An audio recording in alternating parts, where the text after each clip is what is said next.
On today's show, Ford puts up some good numbers and some not so good numbers in the third quarter. Oh boy, BMW has another crossover, and we'll take a look at a number of wild concepts from the Tokyo Auto Show. All that and more coming right up on Autoline Daily.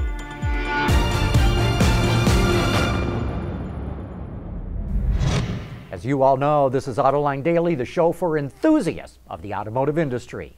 Ford reported its third quarter earnings, which are generally positive, but with some cause for concern. The company sold 1.5 million vehicles worldwide over the last quarter. That was down nearly 2%. But it brought in slightly more revenue because it sold more trucks that have higher prices than cars. Its operating profit shot up 30%, partly because last year it had a big recall bill to pay, and that helped jump its net profit. But Ford lost money in South America, and in Europe, and in the Middle East, and in Africa. And while its pre-tax profits shot up 83% in the Asia-Pacific region, that was not enough to offset those other losses. Ford is telling Wall Street it expects to end up this year at the high end of its guidance, but these results are probably not what Wall Street is going to want to see. The whole world is going crazy for SUVs, and now BMW is adding the X2 to its lineup. Of course, at BMW, SUV is kind of a déclassé term, so it calls the X2 a sports activity coupe. It's shorter and lower than the X1, but has the same wheelbase.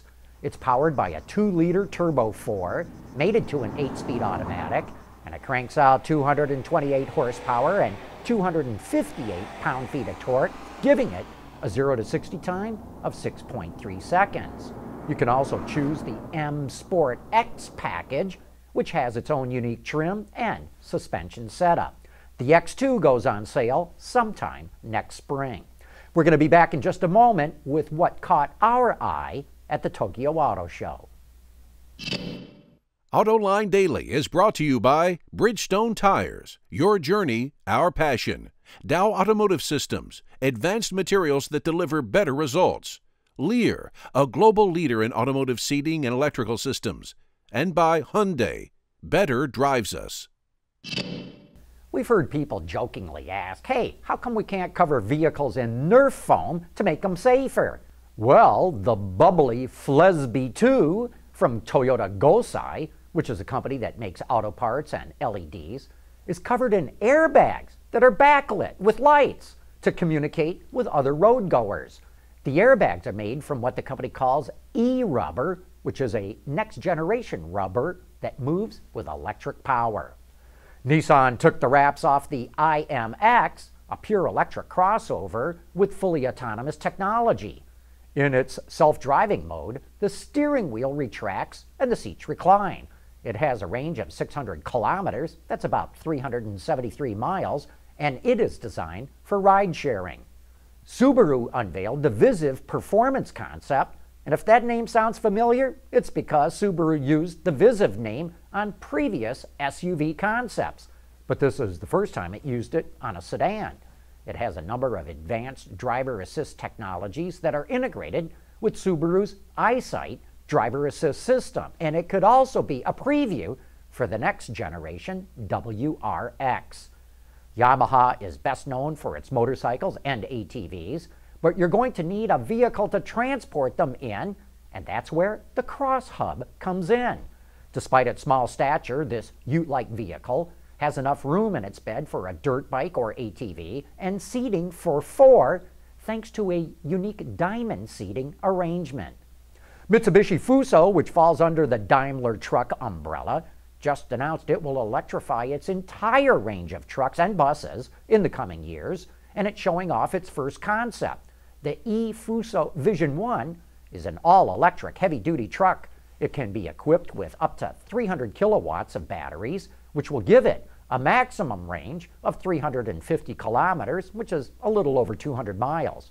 Its payload of approximately 11 tons is 2 tons less than what a diesel truck could handle. And Isuzu revealed this wild-looking vehicle called the FDSI, which is actually a light-duty delivery truck. The company says the honeycomb pattern on the exterior was inspired by insects. The driver sits in the middle of the vehicle and the steering wheel also retracts to allow for more space for the driver. Coming up next, it's time for me to answer some of your viewer mail in You Said It. Bridgestone engineers are helping Larry Fitzgerald go long. Bridgestone's dual Relenza Plus is engineered to go 80,000 miles. I love anything that goes long. Long hair, long passes, long dogs. We're gonna do this for 80,000 miles? Or? Long hugs, long weekends. And now it's time for me to answer some of your questions. It's time for You Said It. Chuck Grenchy says, John, get back to us after you've driven the new Accord. 1-inch hip and 3/5 of an inch heel doesn't sound like much.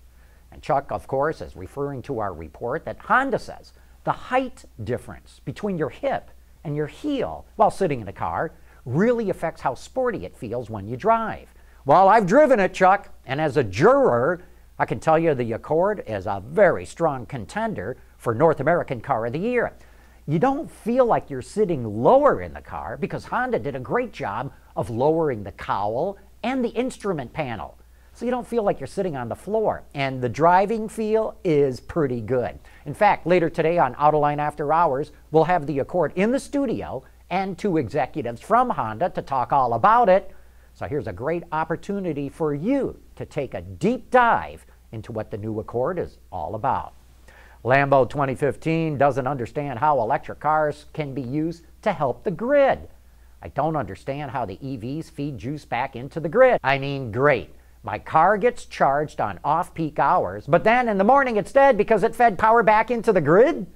Lambo, you will be able to program what time your EV needs to be fully charged.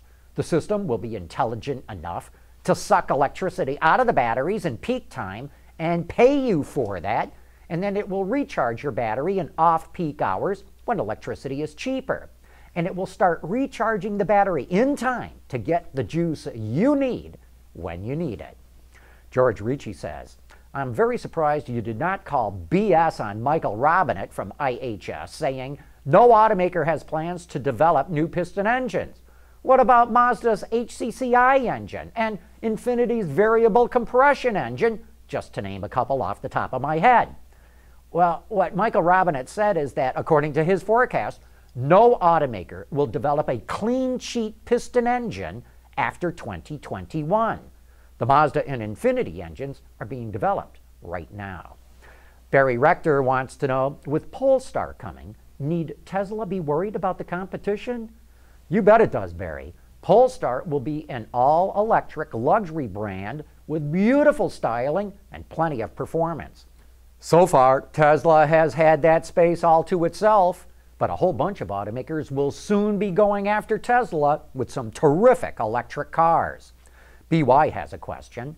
The Wuling Hongguang is the best-selling vehicle in China, but does GM count these in its global vehicle production numbers? That's a good question. And yes, GM does count those sales, which has been criticized by some analysts because GM only owns about 35% of Wuling. And finally, Sir Grundle wants to know, why is Ford stock so low in comparison to GM? Just curious.